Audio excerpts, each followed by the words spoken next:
तो आज मैं आपको बताने वाला हूँ कि पल्सर RS 200 में आने वाला सबसे बड़ा प्रॉब्लम, अगर आप थोड़ा पेट्रोल कम डला के बाइक चलाते हैं, थोड़ा सेविंग करते हैं, कम बाइक चलाते हैं, तो ये जो प्रॉब्लम है आपकी बाइक में बहुत ज़्यादा हो सकता है। एंड ये प्रॉब्लम बहुत कॉमन है जो बंदे थोड़ा रेयरली बाइक चलाते हैं एंड जिनकी टंकी ऑलमोस्ट फुल रहती है उनको ये प्रॉब्लम नहीं आएगी। बट ये जो प्रॉब्लम है मैं आपको दिखा देता हूँ। तो ये प्रॉब्लम है फ्यूल पंप की प्रॉब्लम। तो आप ये देख सकते हैं, मैं आपको बैक कैमरा से दिखाता हूँ। तो गाइज़ ये है मेरी बाइक पल्सर RS 200 का फ्यूल पंप, जो कि अभी रिसेंटली मैंने काफ़ी लोगों के बाइक में प्रॉब्लम देखी है। एंड ये प्रॉब्लम मेनली तब आती है अगर आपकी बाइक में फ्यूल कम होता है। तो मेनली ये पार्ट क्या है वो मैं आपको बता देता हूँ। तो ये आपकी बाइक में हॉरिजॉन्टली कुछ इस तरीके से फिट होता है। ये जो ये प्लेट है ये टंकी के नीचे इस तरीके से जाके फिट हो जाती है। एंड टंकी के नीचे की साइड से आप देख सकते हैं जो ये वाला पोर्शन है, यहाँ पे आपका फ्यूल फिल्टर लगता है। देन यहाँ से पाइप्स निकलती है एंड आगे सप्लाई में जाती है। तो जो ये वाला पोर्शन है आपका मेन मोटर होता है। देन यहाँ से एक पाइप जा रही है एंड ये ओवरफ्लो जो एक्स्ट्रा प्रेशर बन जाता है फ्यूल पंप का, तो वो प्रेशर वापस जाके यहाँ से वापस आपके टंकी में वापस पेट्रोल आ जाता है। तो जितनी भी नॉर्मल फ्यूल इंजेक्टेड बाइक्स है वो नॉर्मल डायरेक्ट पेट्रोल के फ्लो से नहीं चलती है। उसके लिए इस तरीके का फ्यूल पंप चाहिए होता है। तो ये मेन आपका फ्यूल का पंप होता है एंड उसके थ्रू भी ये आपका एक फ्यूल फिल्टर होता है। तो इसकी वर्किंग कैसी होती है मैं स्टार्टिंग से बताता हूँ। मान लीजिए ये आपका पूरा पेट्रोल का टैंक है। तो ये पेट्रोल टैंक में कुछ इस तरीके से हॉरिजॉन्टली लगा होता है। तो ये पूरा सरफेस जो आपका पेट्रोल से इस टाइम भरा हुआ है मान लीजिए, तो यहाँ से जो ये फ्यूल फिल्टर है ये पेट्रोल को फिल्टर करके यहाँ से पेट्रोल को सक करता है एंड ये जाता है यहाँ से ऊपर। ये आपका मेन पंप है, मोटर होती है ये एक। देन यहाँ से ऊपर पेट्रोल जाते जाते पेट्रोल इसके थ्रू जाता है एंड यहाँ से नीचे आता है। तो जो ये मोटर है ये इसको काफ़ी तेज प्रेशर से थ्रो करता है। आई थिंक 5 PSI प्रेशर होता है।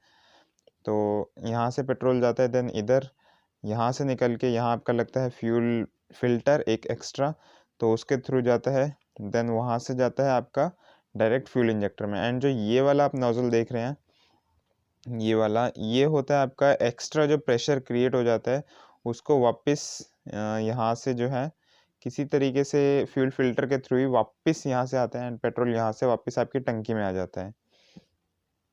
जो मेन रीज़न है इसके ख़राब होने का वो ये होता है कि जब आपकी बाइक की टंकी में एटलीस्ट यहाँ तक पेट्रोल भरा हुआ है, तो यहाँ तक आपका पेट्रोल तब भरा होगा जब आपकी बाइक में एटलीस्ट 3 या 3.5 लीटर्स पेट्रोल होगा। तो तब तक तो सफिशिएंट है। अगर इससे नीचे चला जाता है पेट्रोल तो आप देख सकते हैं कि ये वाला पोर्शन ड्राई रह जाता है एंड इसको अंदर से प्रॉपर ल्यूब्रिकेट नहीं हो पाता है। इसके अंदर तक पूरा पेट्रोल जाता है एंड वो ल्यूब्रिकेट करता है उसको। तो जब आपकी बाइक में कम पेट्रोल हो जाता है तो ये ल्यूब्रिकेट नहीं हो पाता। एंड अगर आपकी बाइक में पेट्रोल इस फ्यूल फिल्टर के लेवल से भी नीचे हो जाता है तो पेट्रोल बिल्कुल सक भी नहीं हो पाता है अंदर। एंड अंदर जो है जैसे आप देख सकते हैं कि आपके पानी की मोटर अगर सूखी चलती है तो वो ख़राब होने के चांसेस होते हैं। तो इसी तरीके से अगर ये भी बिना पेट्रोल के चलेगी तो इसके ख़राब होने के चांसेस होते हैं। मोस्टली जो सर्विस सेंटर वाले होते हैं वो रिकमेंड करते हैं कि आप यहाँ तक पेट्रोल भरा के रखो तो ज़्यादा बेटर है।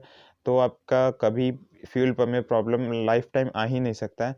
एंड फिर भी आप कोशिश करो कि इस लेवल से ऊपर रहे पेट्रोल तो ज़्यादा बेटर है।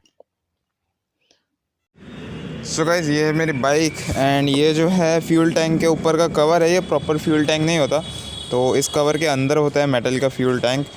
तो आई गेस यहाँ तक होता है वो फ्यूल टैंक एंड इसके जो है जस्ट मैं आपको ऐसे दिखाता हूँ। तो ये इतना फ्यूल टैंक होता है अप्रॉक्स। तो इसके इस पोर्शन में आता है आपका फ्यूल पंप का मोटर एंड तो जो इतना एरिया है वो आपका फ्यूल से डिप रहना चाहिए। मींस जो इतना फ्यूल पंप का मोटर आता है वो फ्यूल से डिप रहना चाहिए। तो मैं आपको एक बार ओपन करके दिखाता हूँ। यहाँ से भी थोड़ा बहुत जो है दिख जाता है। सो गाइस प्रॉपर तो नहीं दिख पा रहा है बट आपको दिख रहा होगा जो वो वाला पोर्शन है वो इसका फ्यूल पंप का बैक प्रेशर क्रिएट करने के लिए होता है वो वाला पोर्शन। एंड जो फ्यूल पंप की मोटर होती है वो इससे जस्ट अप्रॉक्स थोड़ा सा इसके आगे इस वाले पोर्शन पर रहता है फ्यूल पंप का मोटर। तो वो आपका पूरा फ्यूल में जो है डिप रहना चाहिए। अभी आप देख सकते हैं काफ़ी सफिशिएंट फ्यूल है, प्रॉपर डिप है। तो अगर बात करें मीटर कंसोल की तो आपका एटलीस्ट जो है 2 डंडी पेट्रोल तो रहना ही चाहिए। फिर भी 3 डंडी होते ही मैं वापस रिफ़िल करवा लेता हूँ इसको, बट 2 डंडी तक अगर आप रिफ़िल करा ले तो आपका जो फ्यूल पंप का मोटर एंड जो भी है उसका कंडीशन काफ़ी सही रहेगा। सो गाइज़, ये जो फ्यूल पंप है ये काफ़ी कॉस्टली आता है। ये मुझे मेरी बाइक में ख़राब हो गया था, एंड ये ख़राब होने से जो मेन प्रॉब्लम आती है वो आती है कि आपकी बाइक बहुत ज़्यादा मिसिंग करती है। आपको स्टार्टिंग में लगेगा कि आपका पेट्रोल ख़त्म है, या फिर स्पार्क प्लग में दिक्कत है, या फिर कुछ और दिक्कत है, फ्यूल गंदा आ रहा है, ऐसा कुछ। बट ये ख़राब होने पे जो है बाइक मिसिंग मारती है, शायद आपको पता भी नहीं चले कि आपका फ्यूल पंप ख़राब हो गया है। जब मैंने ये चेक करवाया था सर्विस सेंटर में, तो उन्होंने बताया था अप्रॉक्स 4,500 के आसपास ये पड़ता है। एंड मैंने सर्विस वगैरह करवाया, काफ़ी कुछ करवा के मुझे टोटल जो कॉस्ट पड़ा था इसका मुझे पड़ा था अराउंड 4,500 रुपये, एंड सर्विसिंग वगैरह मिला के 8,500 रुपये के आसपास पड़ गया। मैंने कुछ और काम भी करवाया था एक्स्ट्रा।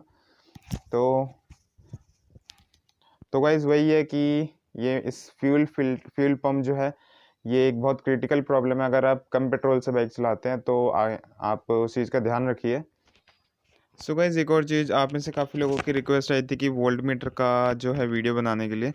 तो अभी 26 जनवरी आने वाली है, एंड मैं पहले 26 जनवरी की परेड की वीडियो डालने वाला हूँ। तो उसका जो नेक्स्ट व्लॉग आएगा वो वोल्ट मीटर का आएगा। तो मे बी 2 या 3 वीडियो, सेकंड या थर्ड, इस वीडियो के सेकंड या थर्ड वीडियो जो होगी वो वोल्ट मीटर की होगी। सो तब तक के लिए वीडियो को लाइक कर दीजिए, एंड मिलता हूँ मैं आपसे नेक्स्ट वीडियो में। Till then.